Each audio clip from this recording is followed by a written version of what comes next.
Samantala, Karen, ngayong bago tayo umere ay naglabas ng statement ang Korte Suprema dahil nga raw sa significance o kahalagahan nitong petition for certiorari na inihain niya Attorney Torion ay ipinagputos ni Chief Justice Alexander Esmundo yung pag-ratakol nitong kasong ito dahil nga mahalaga itong kasong ito na kinakaharap ni dating Pangulong Rodrigo Duterte at nag-take note din yung Korte Suprema na kahit 4:27 na kaninang hapon nang i-file ito ay inaksyonan pa rin nila kasi yung docket dito ay yung Judicial Records Office ng 4:30 pero umabot pa rin yung petisyon nito. Yun. Ngayon, ano yung mangyayari? Maaari nga anytime ay may susunod pang aksyon ang Korte Suprema dahil nga nairakol na ito at meron nang nai-assign na maestrado rito na maaaring magrekomenda ng susunod pang aksyon sa Korte Suprema sa mga maestrado. Karen? Right, Adrian, matanong lang kita, no? Sinabi pinarapon kasi nga urgent matter ito.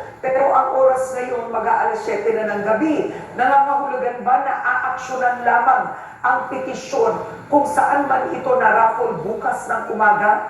Ano ang sistema sa ganitong sitwasyon, Adrian?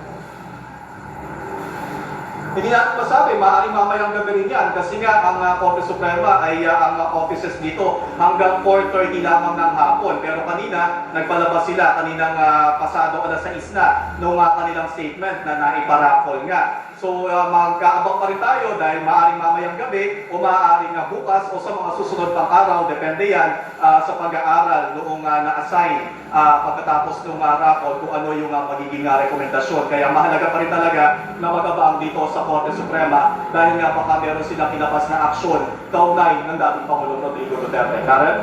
Maraming salamat, Adrian Ayalin.